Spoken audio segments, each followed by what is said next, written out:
नाना फलम पत्ते वंदिता अर्हन्ते वो क्षमाराहणा कमसो। जय बोले अनंतानंद परम सिद्ध भगवान की जय। देवादिदेव 1008 आदिनाथ भगवान की, 1008 शांतिनाथ भगवान की, परम पूज्य आचार्य श्री कुंथु सागर जी गुरुदेव की, जय आचार्य श्री कनक नंदी जी पदम नंदी जी गुरुदेव की, जय जिनवाणी माता की, जय श्रीमद जैन धर्म की जय। जय। जय हो शाश्वत सिद्ध विराजमान आचार्य भगवत श्री वैराग्य नंद जी महामुनि राज की जय। आचार्य संघ की जय। गुरुदेव आपके श्री चरणों में हम सभी स्वाध्यायी बारंबार त्रियोग शुद्धि पूर्वक नमोस्तु करते हैं और आपसे विनती करते हैं कि गुरुदेव हम सबका सम्यक दर्शन और हमारा रत्नत्रय दृढ़ होने के लिए कृपया भगवती आराधना ग्रंथ की देशना देवे। नमोस्तु नमोस्तु नमोस्तु भगवान। आज कौन सी गाथा चलेगी? 10 10 नंबर तक आएंगे। 10 नंबर गाथा। अब यहाँ इन्होंने बता दिया था कि एक आराधना अगर है तो वो चारित्र आराधना है, एक आराधना रूप। अब चारित्र आराधना में ज्ञान आराधना दर्शन आराधना का ही अंतर्भाव का है, तप आराधना का अंतर्भाव नहीं कहा। तो अब तप आराधना को भी चारित्र आराधना में अंतर्भाव करते हैं।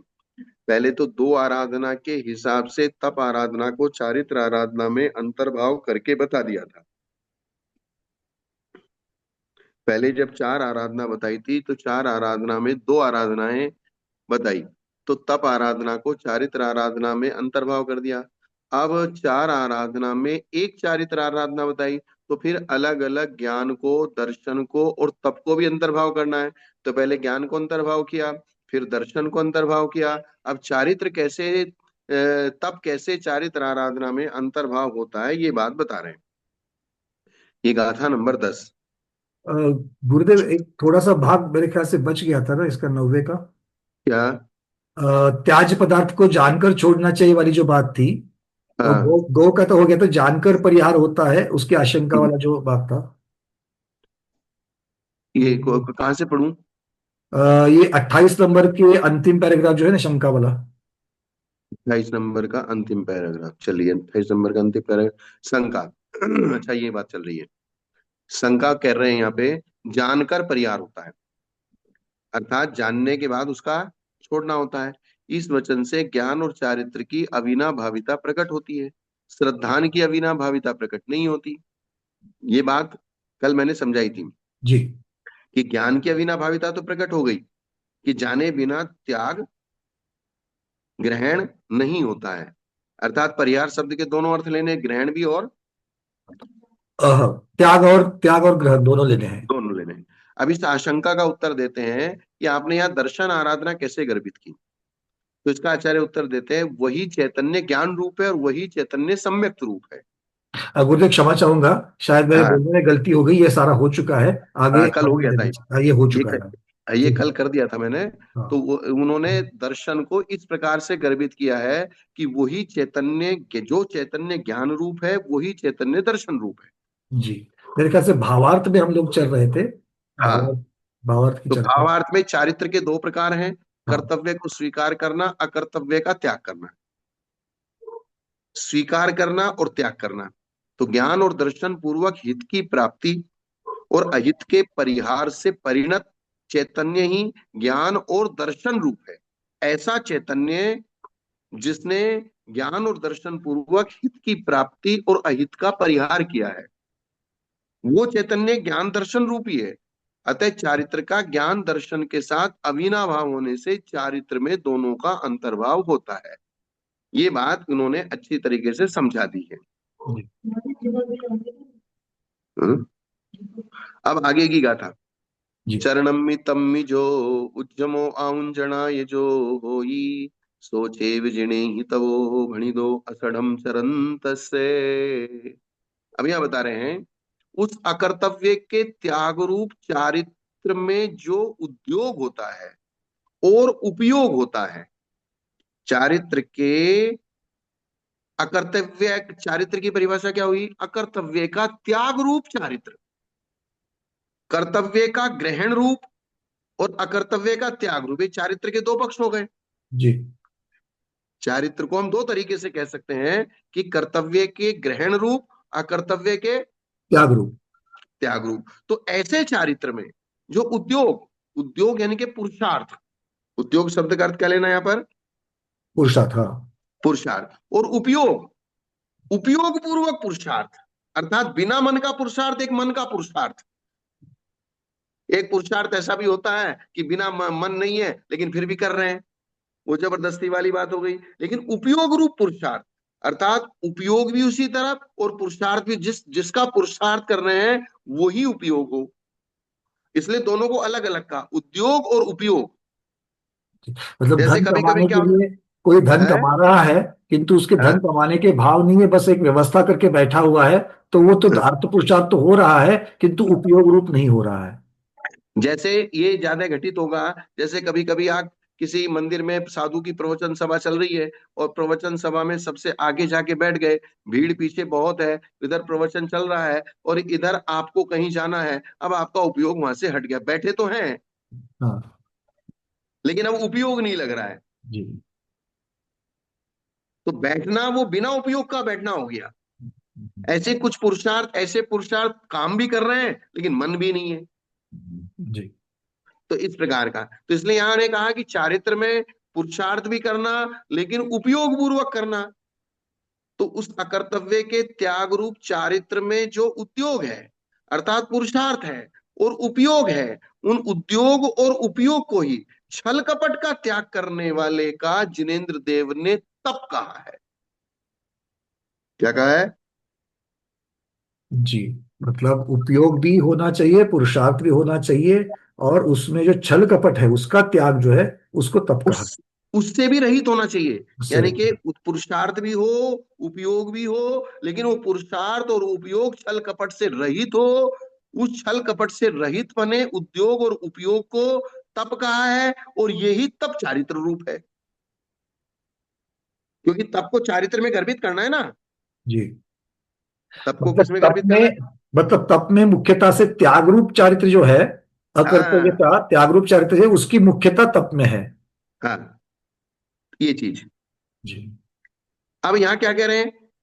उस अकर्तव्य के परिहार रूप चारित्र में जो उद्योग और उपयोग है, चारित्र में जो उद्योग और उपयोग है, तो जिनेन्द्र देव ने उसे ही तप कहा है। जिसको चारित्र कहा है उसी को तप कहा है। जी।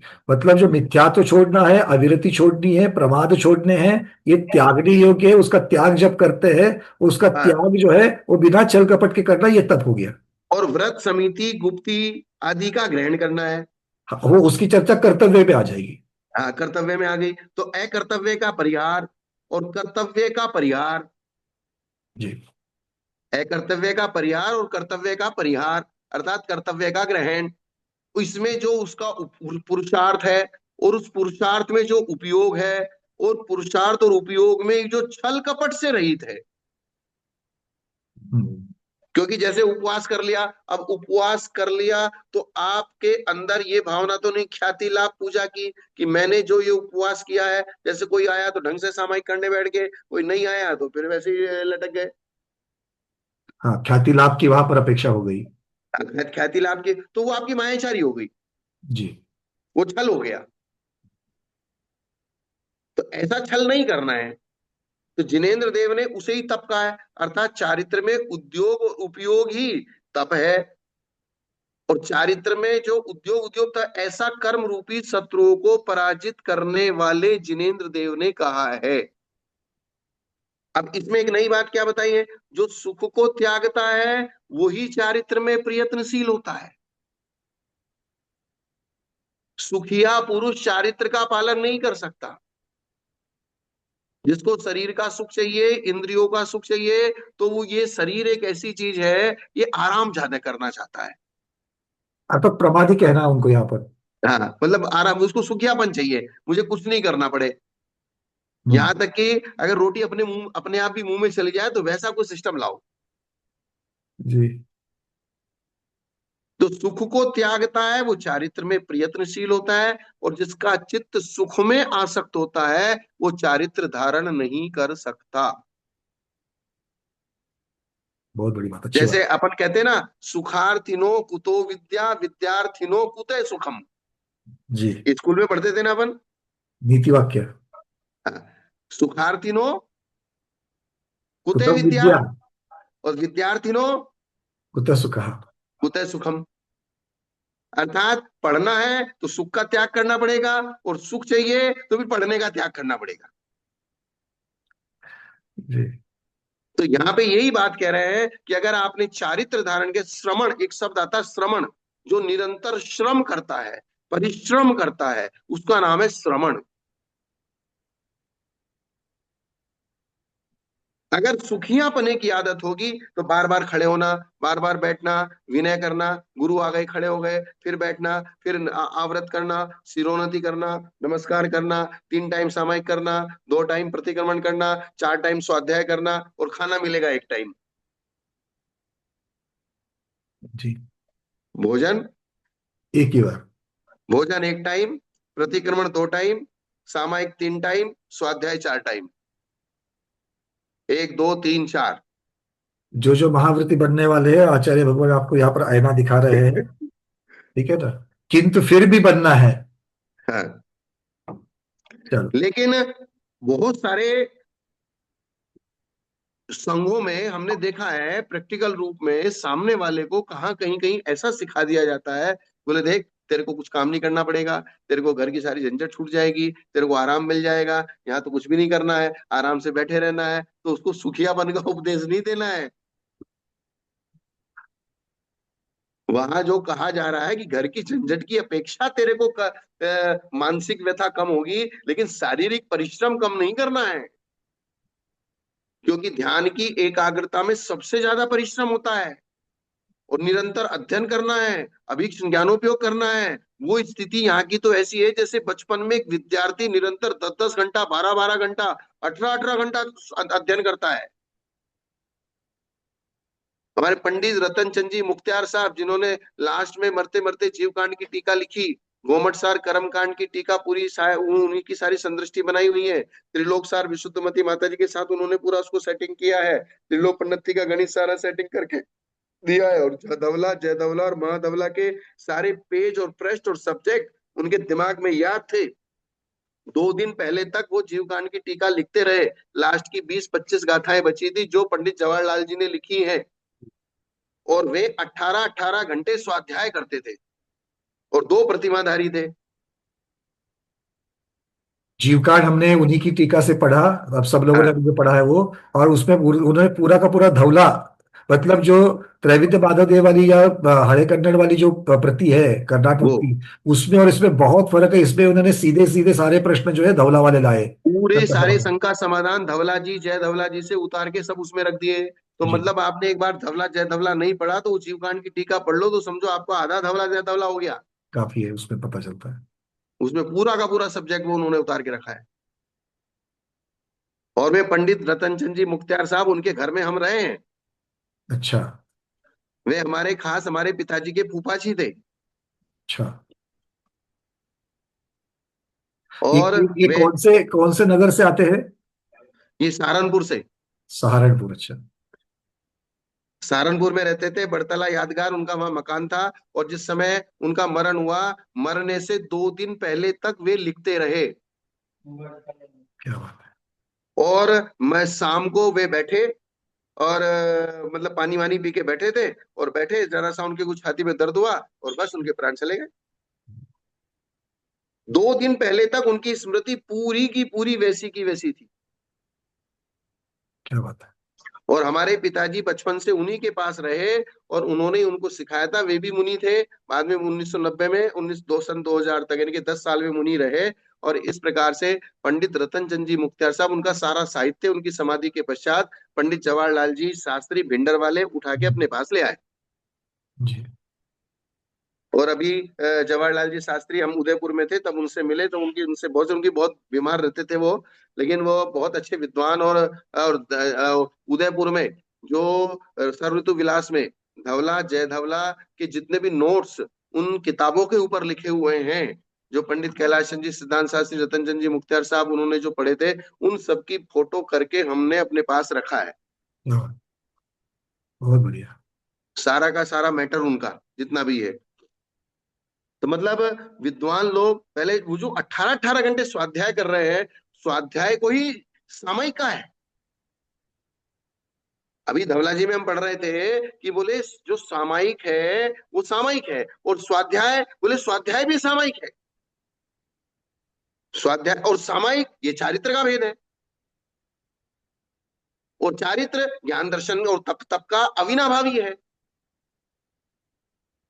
स्वाध्याय को सामायिक में घुसा दिया, और सामायिक चारित्र का भेद है, और चारित्र में ज्ञान दर्शन है और तप है। इसलिए इन आचार्यों ने एक विवक्षा से यह भी कह दिया, पंचम काल में स्वाध्याय करना ही सब कुछ है। ये विवक्षाएं हो गई अलग अलग, कि स्वाध्याय को सामायिक कह दिया, और सामायिक चारित्र का भेद है, और चारित्र में ज्ञान दर्शन गर्भित है, और चारित्र में तप गर्भित है, और स्वाध्याय तप का भी भेद है। स्वाध्याय करने से ही कर्तव्य अकर्तव्य त्यागना और किसका ग्रहण करना, ये सारी चीजें समझ में आ रही है। हाँ? सब लोग सुनने वाले समझ रहे होंगे मेरे ख्याल से। भाई बातें सबके समझ में आ रही है। हाँ। और ये देखने जैसी चीज है, सुनने जैसी चीज है, समझने जैसी चीज है कि किस चीज का, क्योंकि अभी आप लोगों के ज्ञान काफी आप लोगों ने लिया है अलग अलग ग्रंथों का, किंतु एक विषय का दूसरे विषय के साथ विवक्षा कैसे जोड़ते हैं। जैसे आज सुबह ऐसा। भी हम लोगों ने बात करी थी, कार्य का कारण में, कारण का कार्य में उपचार करना। ये जो सारी बातें हैं, ये यहाँ पर बहुत अच्छी तरीके से सीखने जैसे मिलती है ये, क्योंकि ये सारे उदाहरण है उस चीज के, और कि अगर पंडित। मान लीजिए एक ही चीजों में सारी चीजें, एक आराधना में बाकी तीन आराधना गर्भित हो जाना, या फिर बंध के कारण को आश्रम के कारण में जोड़ देना, तो ये हम्म, अब ये जो चर्चा है, ये अभी आचार्य भगवत भी जो चीज कह रहे हैं कि देखो किस किस चीज को एक जगह पर लाया उन्होंने, स्वाध्याय में किस किस चीज को गर्भित कर दिया। क्योंकि तो ये सामायिक कह इसलिए दिया नहीं है। तो सामायिक चारित्र हो गया। अब ये तो इसलिए नहीं कि किसी को ऐसा लग रहा है करके, तो वो बिल्कुल न्याय ग्रंथ की अपेक्षा न्याय के सिद्धांतधारी जो है उनके साथ बैठते हुए उन सिद्धांतों के द्वारा ये विवक्षा बन रही है। ऐसा। और पंडित रतनचंद जी मुक्तियार साहब या शिखर जी में वो कांजी स्वामी के समकक्ष थे अच्छा, उस समय में हुआ है। उस समय। और कांजी स्वामी शिखर जी में कांजी स्वामी का और पंडित रतनचंद जी मुक्तियार का एक साथ स्टेज पे एक साथ प्रवचन था, दोनों एक साथ बैठे थे। अच्छा। तो दोनों एक साथ बैठे थे। पंडित रतन हमारे पिताजी बताया करते थे कि कांजी स्वामी बैठे थे, प्रवचन चल रहा था, सामने समय सार रखा था, और समय सार रखा था तो उनके टेबल पे एक टेबल लैंप था।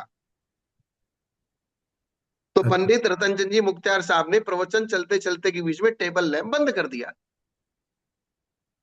हम्म। तो कांजी स्वामी उनकी तरफ देखने लगे, बोले ये क्या किया? कि बोले निमित्त कुछ नहीं करता है। हाँ, बता रहे निमित्त तो कुछ नहीं करता है। बोले निमित्त तो कुछ नहीं करता है, तो टेबल लैंप तो निमित्त है, अब आप पढ़िए। बहुत अच्छी बात है, बहुत सुंदर। मतलब, और कांजी स्वामी भी कहते थे कि अगर कोई करणाम योग की शंका है तो बोले रतनचंद मुख्तार साहब से पूछो। बहुत बढ़िया। मतलब उस समय के अपने जमाने के वे बहुत, और ये आचार्य कल्प सुरत सागर महाराज के संग में, विशुद्ध माता जी के संग में, और यहाँ भी आके 10-10 घंटा स्वाध्याय कराते थे संग में जाके। और उनकी एक हल्की सी झलक याद है, जब हमारे घर में हम छोटे से थे 5 या 6 साल के, तब हमने देखा उनको, बाकी हमको और कुछ याद नहीं है, हल्की सी झलक ही मात्र याद है। ये सब बातें हमारे पिताजी जो उनके पास रहे 10 साल, उन वे बताते, यानी कि इतना कठोर अनुशासन था हमारे पंडित रतनचंद जी मुख्तियार साहब का। हमारे पिताजी की शादी हो चुकी थी, और वो बाजार में किसी पान की दुकान पे खड़े थे। पान की दुकान पे खड़े थे, तो जब जैसे ही घर आए तो पंडित जी ने पूछा कि बोले दो दुकान पान वाले की दुकान पे क्यों खड़ा था? और उन्होंने एक जोरदार तमाचा लगा दिया पत्नी के सामने, पिताजी को। बोले बहुत पान सब। वाले की दुकान पे क्यों खड़ा था? बोले उसको उधार दिया था, पैसे मांगने के लिए गया था। बोले पहली बात तो ऐसे ऐसे आदमी को उधार देना नहीं जो मांगने जाना पड़े, और फिर पान वाले की दुकान पे खड़े रहोगे तो छोटा ही पना सीखोगे ना। हमेशा बड़े लोगों की संगति करो। पान वालों की दुकान पे खड़े होने वाले, वहां पे आने वाले लोग भी फालतू ही होते हैं। बोले पैसा डूब जाए चलेगा, लेकिन ऐसी हल्की जगह खड़े नहीं होना। और उन्होंने वो वकालत करते थे पंडित जिनेन्द्र वर्णी जी से, उस समय परिग्रह का परिमाण करके 30,000 रुपए रखे थे। कितने? परिग्रह का परिवार उनका। 30,000 रुपए का रख लिया था। बोले अब मुझे 30,000 रुपए जिस दिन उनके पास हो गए, उन्होंने वकालत छोड़ दी, और वकालत छोड़ के बोले अब क्या करूं, पढ़े लिखे थे, दिमागदार थे, और उर्दू भाषी थे। अच्छा। संस्कृत और हिंदी नहीं जानते, संस्कृत बहुत कम जानते थे, या तो उर्दू जानते थे या इंग्लिश जानते थे। और उन्होंने बताते थे कि वहां वहीं पास में मंदिर था, मंदिर में जाके स्वाध्याय करना। बोले समय संसार से उतरने का उपाय क्या है? सम्यक दर्शन। और सम्यक दर्शन का प्रकरण किसमें मिलेगा? बोले लब्धि सार में। तो उन्होंने लब्धि सार खोल के बैठ गए। कोई पढ़ाने वाला नहीं था। 6 महीने तक उस किताब को उलट पुलट करते रहे, कुछ भी समझ में नहीं आया। 6 महीने के बाद जाके धीरे धीरे धीरे धीरे उनको समझ में आना चालू हुआ।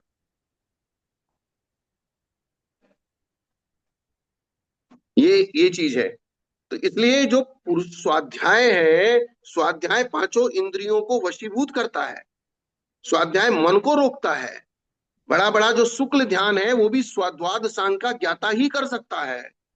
और इसलिए स्वाध्याय को चारित्र में गर्भित किया, स्वाध्याय को सामायिक में गर्भित किया, और सामायिक को चारित्र में गर्भित किया, चारित्र में तप को गर्भित किया, और तप में ज्ञान और दर्शन को गर्भित किया। और इस अपेक्षा से पंचम काल में स्वाध्याय ही सबसे बड़ी चीज है।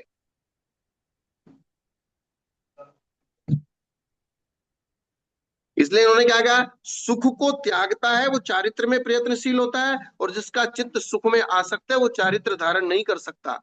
अतः बाह्य तप चारित्र को प्रारंभ करने में सहायक होता है, क्योंकि बाह्य तप करने से सारी सुखशीलता खत्म हो जाती है। चारित्र का अगर निर्दोष पालन करना है तो सुखशीलता का त्याग करना पड़ेगा, और सुखशीलता का त्याग करने के लिए तप हमारा सहयोग करता है। तब क्या करता है? सहभागिता जैसे करने से। मिलिट्री के जवान को उसकी सुखशीलता त्याग कराई जाती है, सुबह उठ के 10 किलोमीटर दौड़ लगाना है, जी। 1 घंटा कसरत करना है तो करना है। पनिशमेंट मिला तो बोले ये घड़ा इधर रख दिया और एक घड़ा इधर रख दिया, हाथ में एक चम्मच दे दिया, इस चम्मच से इस घड़े का पानी उस घड़े में डालो, बीच में 100 मीटर का डिस्टेंस कर दिया, चम्मच से इस घड़े को पूरा खाली करके उधर डालना है 100 मीटर दूर। ये पनिशमेंट है वहां का। तो इससे क्या कराया जा रहा है? सुख का त्याग ही करा जाना। सुखशीलता का त्याग कराया जा रहा है। जी। और अगर हम सुखशीलता का त्याग नहीं करेंगे तो चारित्र का पालन नहीं होगा। तो सुखशीलता का त्याग करने के लिए तपस्या है, जो चारित्र का पालन करने में सहयोगी है। तो बाह्य तप से समस्त सुखशीलता छूट जाती है, बात आगे कही जाएगी। तथा स्वाध्याय के 5 भेद 5 श्रुत भावना रूप है। स्वाध्याय के कितने भेद हैं? अच्छा, वांछना 5 भेद। प्रवचन। 5 भेद कौन से? वाचना, प्रचना, अनुप्रेक्षा, आमनाय और धर्मोपदेश। धर्मोपदेश। तो ये जो 5 भेद हैं ये पांचों श्रुत भावनाएं हैं। जो उसमें प्रवृत्ति करता है वो चारित्र में प्रवृत्ति करता है। आगे भी कहेंगे श्रुत भावना से ज्ञान, दर्शन, तप और संयम रूप परिणत होता है। जो 5 प्रकार की शुद्ध भावना है, वाचना यानी कि बोलना, फिर पूछना, फिर उसको दृढ़ करना, फिर अनुप्रेक्षा बार बार चिंतन करना। जैसे हम आप पढ़ रहे हैं, बोल रहे हैं, फिर धीरे धीरे प्रश्न पूछेंगे, फिर चिंतन करेंगे, मनन करेंगे, घर में कुछ सोच के आएंगे, फिर आके प्रश्न करेंगे, फिर हमने ये सोचा है इसको फिर पूछेंगे। तो इससे क्या होता है? निर्णयात्मक स्थिति में जी। जब डिस्कशन होते हैं तो निर्णयात्मक स्थिति में पहुंचते हैं। तो निर्णयात्मक स्थिति में पहुंचने वाला ही चारित्र का पालन कर सकता है। जो अनिर्णयात्मक स्थिति में है वो चारित्र का पालन वो कैसे करेगा? चौराहे पे खड़े हो, एक ने कहते इधर जाओ, एक ने कहते इधर जाओ, एक ने कहते इधर जाओ, तो जाना किधर है? फिर उसका पुरुषार्थ होगा कि वो वहीं का वहीं खड़ा रहेगा। अगर उसने 3 से पूछा और तीनों ने एक ही रास्ता बताया तो फटाफट उस पे के पैरों में स्पीड आ जाएगी। इसलिए श्रुत भावना से ज्ञान, दर्शन, तप और संयम रूप परिणमन हो जाता है। किस किस रूप परिणमन हो जाता है? श्रुत भावना से ज्ञान रूप परिणमन होता है, दर्शन रूप परिणमन करता है, तप रूप परिणमन करता है, चारित्र रूप परिणमन करता है। और परिणाम का ही नाम उपयोग है। जो उस रूप परिणमन करता है उसी का नाम उपयोग। उपयोग है। किए हुए दोषों के प्रति ग्लानि पूर्वक जो वचन होता है वो आलोचना है। तब तब अकर्तव्य के त्याग में जो उपयोग होता है वे चारित्र क्यों नहीं है? अर्थात जो चारित्र है। जिस साधु ने अपने व्रतों में दोष लगाया है उसका उन दोषों से विमुख होकर हाय मैंने बुरा किया, हाय मैंने बुरा विचारा, हाथ उठ्ठकयम चिंतयम भाष्यम चहाद उठम अंतो अंतो डज्जमी हम्म। पश्चत्तावेण में अंतो,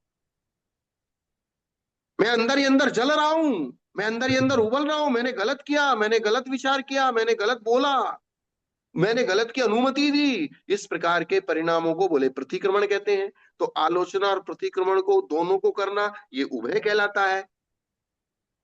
अतिचार में निमित्त जितने भी द्रव्य क्षेत्र आदि को मन से हटाना, उसमें अनादर का भाव कर देना, ये विवेक है। ये तपस्या के भेद बता रहे हैं। इस जी। प्रकार विवेक की उपयोगिता है। अभ्यंतर अभ्यंतर वेदों की अभ्यंतर चर्चा तप कर की रहे बात बता रहे हैं, हैं। क्योंकि चारित्र में गर्भित करना है ना। तो हम जी। जो चारित्रवान निरंतर प्रतिक्रमण करता है, प्रत्याज्ञान करता है। जिसको छोड़ना कठिन है उस शरीर से ममत्व न करना। अब शरीर को छोड़ना अशक्यानुष्ठान है, अर्थात सब परिग्रह को छोड़ दिया, लेकिन शरीर सबसे बड़ा परिग्रह तो शरीर है। जितने भी परिग्रह हैं वो शरीर के निमित्त से लिए जाते हैं। शरीर को सुखियापन के निमित्त से हम परिग्रह का संचय करते हैं, क्योंकि शरीर को सुखी करना है। और जिसका शरीर सुख छूट गया उसका परिग्रह छूटेगा। इसलिए उन्होंने कहा संसार शरीर भोगों से विरक्ति होना पूरा वैराग्य है। संसार से विरक्ति होना पूरा वैराग्य नहीं है। भोगों से विरक्ति होना पूरा वैराग्य नहीं है। शरीर अभी भी बचा हुआ, शरीर से भी विरक्ति होना। तीन चीज, संसार, शरीर और भोग। और इसकी शुरुआत पहली प्रतिभा से हो जाएगी। हाँ, और इसलिए उन्होंने सबसे पहले लिखा है समंत्र पत्र में, संसार शरीर भोग निर्विण्णा। अर्थात वो किंचित कथनचित संसार शरीर भोगों से विरक्त होने का पुरुषार्थ कर रहा है। बोले जिसको छोड़ना कठिन है उस शरीर से ममत्व नहीं करना। छोड़ना जिसको आसान है तुरंत छोड़ देना, और छोड़ना कठिन है तो ठीक है भाई नहीं छोड़ सकता, ममत्व नहीं करना। ये शरीर मेरा नहीं है, मैं इसका हूं, इस प्रकार की भावना, यही कायस्वर्ग है। जो हम बार बार बोलते कायस्वर कायस्वर कायस्वर, शरीर का त्याग कायस्वर्ग। अब शरीर का त्याग नहीं कर सकते तो बार बार एक 9 बार नमोकार मंत्र पढ़ने जितनी देर तक हमने शरीर से उपयोग हटा लिया। ये धीरे धीरे छोटा छोटा अभ्यास करते हैं हम शरीर को छोड़ने का। इसी को विसर्ग कहते हैं, इसी को कायस्वर कहते हैं। और वो भी परिग्रह के त्याग रूप उपयोगी है। जो कायस्वर्ग है ना, वो कायस्वर्ग भी शरीर रूपी परिग्रह के त्याग रूप उपयोग है। क्योंकि शरीर के ऊपर का ममत्व हट जाएगा तो शरीर का त्याग मतलब परिग्रह माना तो उसका त्याग रूप ही हो गया। अर्थात उतनी देर तक हमने शरीर का त्याग कर दिया। इसलिए उंगलियों पे गिनना भी कायस्वर्ग का दोष है। जी। सब इसलिए लोग सब लोग सुन रहे हैं ना। हाँ, आचार्य भगवान ऑथेंटिकेट कर रहे हैं, जो आप लोग जानते हैं इसी को ऑथेंटिकेट कर रहे हैं। उंगलियों पे गिनना भी, क्योंकि आप शरीर का उपयोग कर रहे हैं। जब शरीर से ममत्व छोड़ दिया उतनी देर के लिए कायस्वर्ग प्रमाण काल के लिए, तो शरीर का उपयोग नहीं करना, उंगलियों का भी उपयोग नहीं करना। इसलिए वो मन में ही 9 बार नमोकार मंत्र पढ़ना। उसको गिनती कैसे करना? अब 8 कमल है, कमल है, कमल के 8 पत्ते हैं, बीच में उसकी कर्णिका है, ऐसे 9 बार गिन लो आप। अलग अलग तरीके से हम उसके ऊपर अपना उपयोग दे करके नौ हाँ, उपयोग लेके कर कर सकते सकते हैं, लेकिन शरीर को भूल जाओ थोड़ी देर के लिए। हैं। जी। और एक कायस्वर कम से कम भी 21 सेकंड का होना चाहिए। उसके साथ प्राणायाम की विधि भी, श्वासोच्छ्वास की विधि भी हो जाएगी। हाँ, मतलब श्वासोच्छ्वास की विधि से तो बहुत लंबा हो जाएगा, लेकिन जो उसके दो प्रकार के प्रमाण है, एक श्वासोच्छ्वास पूर्वक, एक नाड़ी श्वास पूर्वक। नाड़ी जो श्वास हमारी हाथ पूर्वक। की नाड़ी होती है ना, जी जी जी। उस नाड़ी श्वास पूर्वक अगर उसका टाइम निकालेंगे तो करीबन 21 सेकंड निकलता है कायस्वर का काल। और एक माला का काल निकलता है करीबन 4 मिनट। और अगर श्वासोच्छ्वास पूर्वक करेंगे तो माला हो जाएगी 21 मिनट की।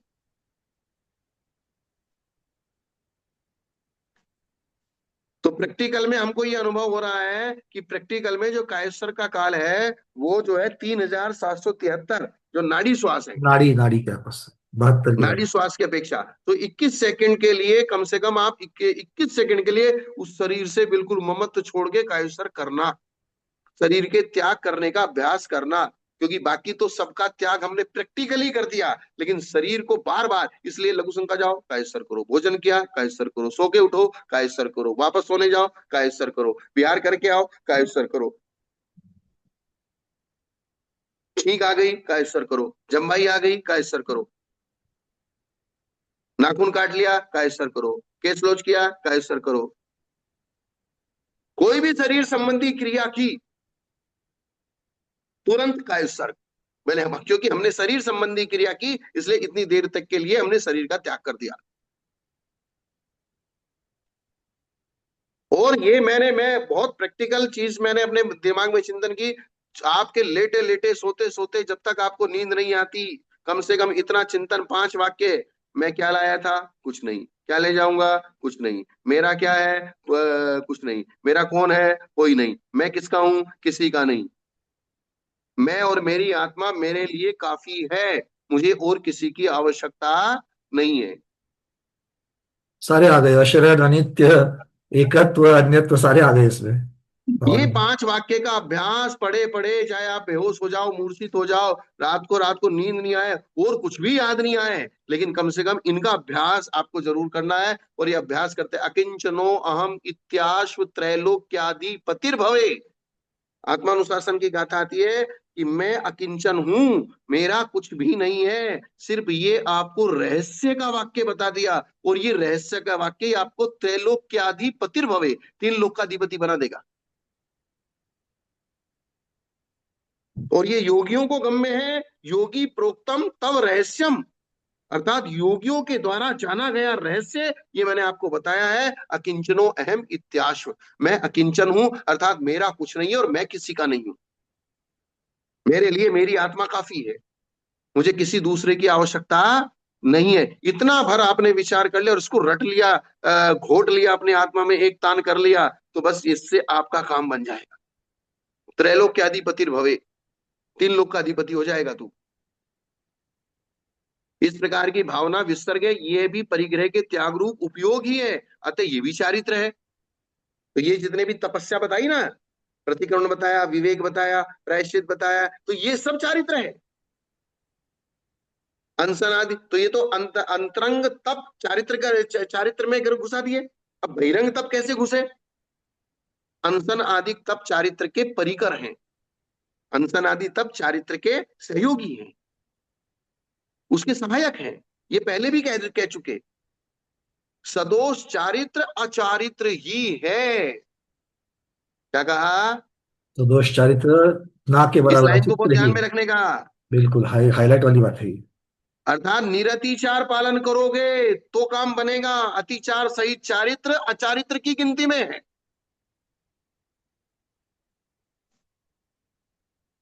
और 6 डाला जाए, 12 व्रत के अतिचार पन पन न लगावे, मरण समय संन्यास तज दो स्वर्ग सोलम उपजावे। ऐसी 6 डाला की लाइन है ना। 5 व्रतों के 5 5 अतिचार नहीं लगाना, और जो अतिचार रहित होकर चारित्र का पालन करता है वो 16वें स्वर्ग में उत्पन्न होता है, इस रावक की अपेक्षा। ऐसे ही साधु, क्योंकि लिखा है सदोष चारित्र अचारित्र ही है, ऐसा बुद्धि के द्वारा निश्चित करके आत्मा में पूर्णता लाना। कमी से काम नहीं चलेगा। जी। क्या? कभी से काम नहीं चलेगा, बिल्कुल ठीक। हाँ, ठीक है, तुम्हारी द्रव्य क्षेत्र काल की परिस्थिति है, ठीक है, आप कितनी बहानेबाजी कर लो, कुछ भी कर लो, वो अलग चीज है। लेकिन कमी से काम चलने वाला नहीं है। ठीक है, तब तो बहानेबाजी कर लो, कमी है तो जितने कमी है वो मिलेगा। पूर्णता पूरा नहीं मिलेगी। पूर्णता नहीं मिलेगी। है ना? क्या? इसलिए ये सदोष चारित्र अचारित्र का ही हिस्सा है, ऐसा बुद्धि के द्वारा निश्चित करके आत्मा में पूर्णता लाने का पुरुषार्थ करना, और सुखियापन को छोड़ना, खड़े होना, वंदनादि क्रियाओं में असंयम का परिहार करते हुए प्रवृत्त होना, ये सब चारित्र का परिकर है, सहयोगी है। दोष लगाने पर पुनः दीक्षा ग्रहण करना भी चारित्र में ही उपयोग है।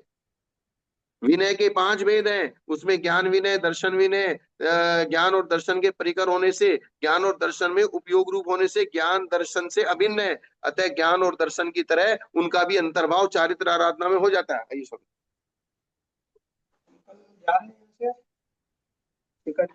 अच्छा, अब एक इधर 5 मिनट बैठ जाओ। नहीं, ठीक है, सिर्फ 5 मिनट। तो ये बात क्या हुई? ज्ञान विनय, दर्शन विनय, दर्शन के परिकर होने से तथा ज्ञान और दर्शन में उपयोग होने से ज्ञान और दर्शन से भिन्न है। अतः ज्ञान और दर्शन की तरह उनका अंतर्भाव भी किसमें कर दिया? चारित्र आराधना में।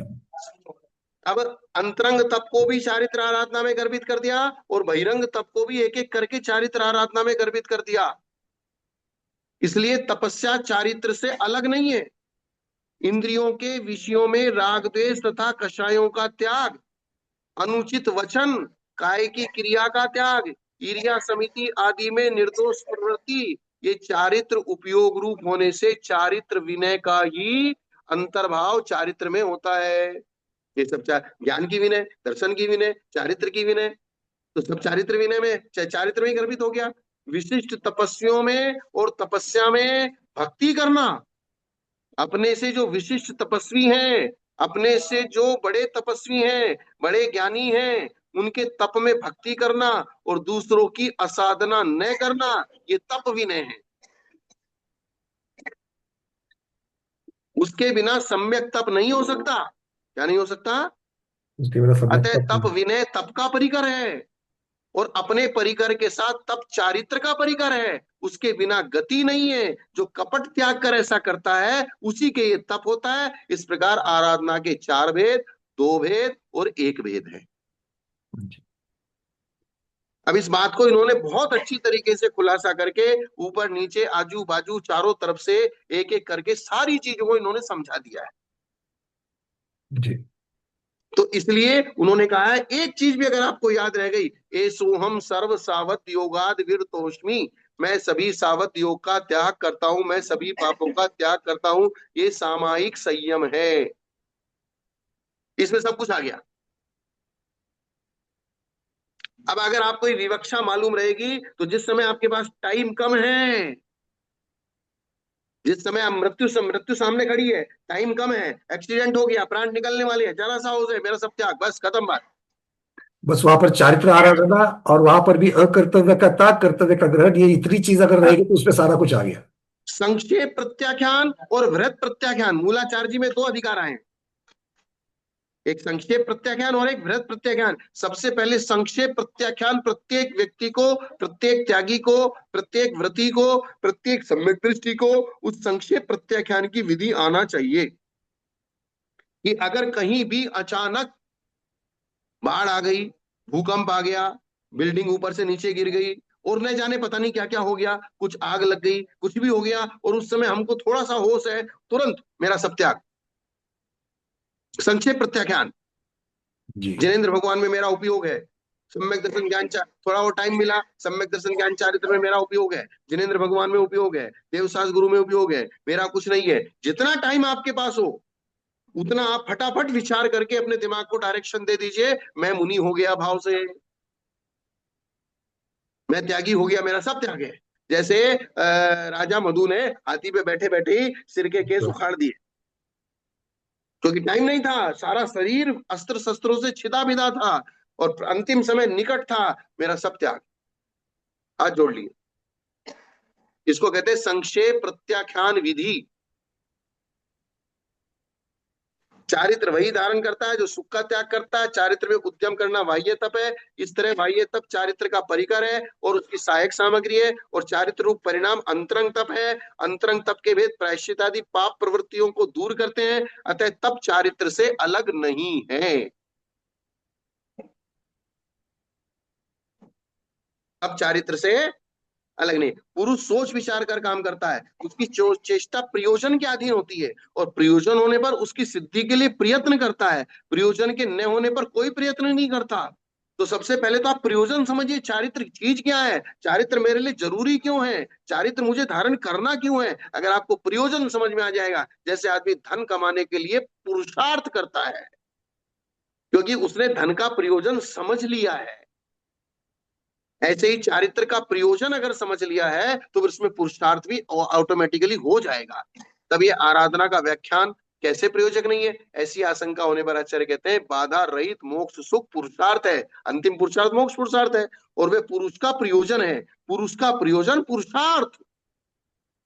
जो मोक्ष सुख के अभिलाषी हैं उनको उसका उपाय बतलाने के लिए आराधना का कथन उपयोगी है, ये बतलाने के लिए आगे का कथन करते हैं, अथवा जिस आराधना के भेदों का कथन किया है उसमें चेष्टा करना चाहिए, ये कहने के लिए आगे का कथन है। इसलिए ग्रंथकार ने उपसंहार में कहा है कि आत्महित के अन्वेषक को उसके लिए चेष्टा करना चाहिए। जिसको आत्महित की खोज करनी है उसको पुरुषार्थ के बिना ये चीज मिलेगी नहीं है। इसलिए हम यहाँ बैठे हैं, मैं आपके लिए पुरुषार्थ कर रहा हूँ, आप लोग सुन रहे हैं, हम और मैं मुझे भी समझा रहा हूँ, मैं सिर्फ आपको नहीं समझा रहा हूँ, मैं सिर्फ ये 200 लोगों को नहीं समझा रहा हूँ, मैं मुझे समझा रहा हूँ। मेरी जो आवाज अंदर से आ रही है कि मुझे मेरे मेरे आपके अपने आप को समझाना है,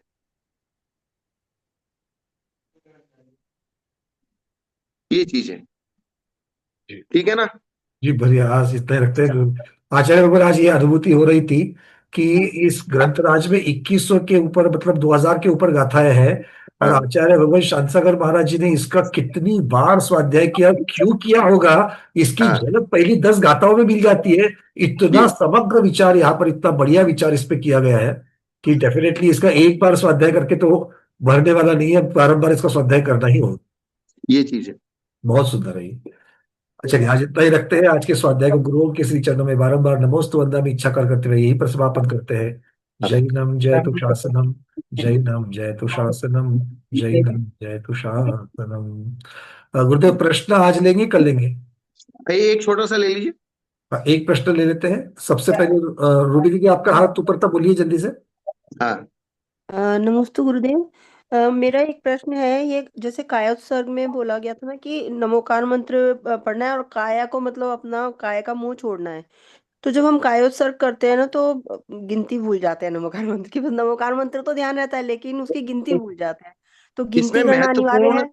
महत्वपूर्ण ये है कि आपको 21 सेकंड तक के काल के लिए धार्मिक उपयोग में रहना है, शरीर के उपयोग को छोड़कर। अब उसमें चाहे आप नमोकार मंत्र पढ़े, चाहे कितनी भी, एक बार पढ़े, चाहे 2 बार पढ़े, चाहे 9 बार पढ़े, चाहे 8 बार पढ़े, 9 बार का तो एक टाइप उसका काल का मेजरमेंट करने के लिए आपको 9 बार बताया है। मतलब मेन अच्छा, हाँ, मेजरमेंट है 21 सेकंड। ठीक है। और वो हाँ 21 जी। सेकंड में आप 9 बार पढ़ लीजिए, 8 बार पढ़ लीजिए, 10 बार पढ़ लीजिए, लेकिन चूंकि सब लोग जो है समझते नहीं है काल का मेजरमेंट, इसलिए 9 बार में 21 सेकंड हो जाते हैं, ऐसा मेजरमेंट करके आचार्यों ने बताया है। अब आपके अच्छा पास वहां घड़ी नहीं है, कुछ नहीं है, सिर्फ आंख बंद करके आपको पढ़ना है, और आप भूलेंगे नहीं। 1-2 बार अभ्यास करेंगे, 3 बार अभ्यास करेंगे, फिर आपको अभ्यास में आ जाएगा। अब अभ्यास उंगलियों का से- अभ्यास रहेगा तो उंगलियों का अभ्यास रहेगा, और बिना उंगलियों के करेंगे तो वैसा अभ्यास हो जाएगा। अच्छा, नमोकार मंत्र के अलावा अगर हम जैसे कोई चिंतन में लग रहे हैं, कोई चीज का कोई चिंतन बात कर नहीं, रहे हैं तो? चलेगा। ठीक है। चूंकि नमोकार मंत्र पंच परमेष्टि का स्मरण सबसे बड़ा चिंतन है, इसलिए सबसे मैक्सिमम चीज बता दी। उत्कृष्ट बता दिया। हाँ जी, मतलब चिंतन ऐसा जैसे अभी अभी ये वाला चिंतन चल रहा था कि लास्ट मोमेंट पे अगर एकदम अचानक से कुछ होता है लास्ट मोमेंट पे, वो वाला चिंतन चल रहा है अगर डीपली वाला, तो हाँ, वो वाला भी तो चल कोई सकता बात है नहीं, ना उसमें? कोई जी बात नहीं। जी जी जी। क्योंकि जो नमस्ते शुक्ल गुरुदेव। ध्यान में चिंतन चलता है ना, वो शुक्ल हम्म ध्यान में नमोकार मंत्र का चिंतन नहीं चलता है। वहां वो हम्म। द्रव्य गुण पर्याय सूक्ष्मता में बहुत गहराई में जाके डीपली चिंतन करते हैं वो। जी जी जी जी। द्रव्य से नमस्ते द्रव्यांतर, गुरुदेव। और आगे वो भी छूट जाता है। हाँ हम्म। चलिए, आज इतना ही रख लेते हैं। और बाकी लोग जो है, मुझे कृपया मुझे व्हाट्सएप पर मैसेज भेज दीजिए, आपको प्रश्न भेजिए। कल की क्लास में हम लोग आगे गुरुदेव के सामने इसको समक्ष रख देंगे, और उसके पहले मैं उनके पास पहुंचा दूंगा उसको। ठीक है।